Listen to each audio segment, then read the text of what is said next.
ঠিক আছে। আর এই স্যালাইভা যেখান থেকে সিক্রেশন হয় সেটাকে বলা হয় salivary gland. Salivary gland, salivary gland মানে কি? বাংলায় যদি হয় লালা গ্রন্থি। লালা গ্রন্থি।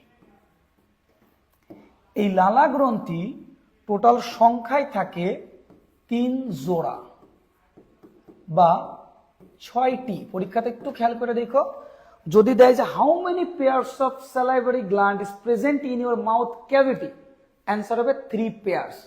মানে কয় জোড়া লালা গ্রন্থি তোমার দেহের মধ্যে, মানে মাউথ ক্যাভিটি, মুখ গহ্বরের মধ্যে থাকে, তখন অ্যান্সার হবে 3 জোড়া। যদি বলে হাউ মাস বা কতটুকু বা মানে তোমার কয়টি থাকে, তখন অ্যান্সার কি হবে?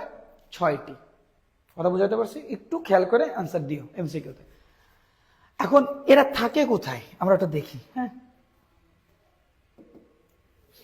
এরা 3 জায়গায় থাকে: সাবম্যান্ডিবুলার, সাবলিঙ্গুয়াল অ্যান্ড প্যারোটিড।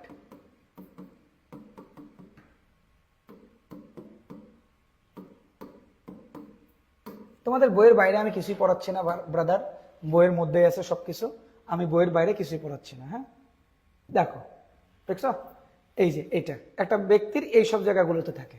আমি যদি আরেকটা চিত্র দেখাই, মনে করো এই যে এটা দেখো, দেখছো এই যে এটা টোটাল 3টা গ্ল্যান্ড থাকে। এই যে একটা হলো প্যারোটিড গ্ল্যান্ড, পথে প্যারোটিড, পথে পাশে, আবার বুঝাচ্ছি, পথে প্যারোটিড, পথে পাশে। পরীক্ষাতে কোশ্চেন করবে কানের পাশে কোন স্যালাইভারি গ্ল্যান্ড থাকে, অ্যান্সার কি হবে?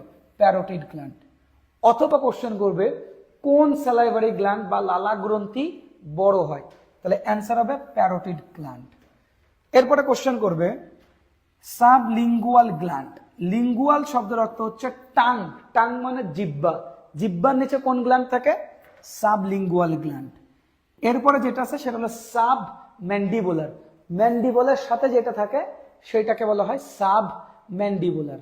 তাহলে একটা হলো সাবলিঙ্গুয়াল, প্যারোটিড অ্যান্ড সাবম্যান্ডিবুলার। এই সাইডে 3টা, এই সাইডে 3টা, টোটাল মিলে 6টা। কোন ধরনের এনজাইম সিক্রেশন করে? Salivary enzyme. স্যালাইভারি মানে অ্যামাইলোলাইটিক এনজাইম। অ্যামাইলোলাইটিক এনজাইম কারা? সুক্রোজ, ম্যালটোজ, তারপরে হলো সুক্রোজ, ম্যালটোজ, টায়ালিন, আর হচ্ছে তোমার অ্যামাইলেস। মানে যে সুক্রোজ তো হবে না, সুক্রেস, মল্টেজ, এগুলো হলো এনজাইম।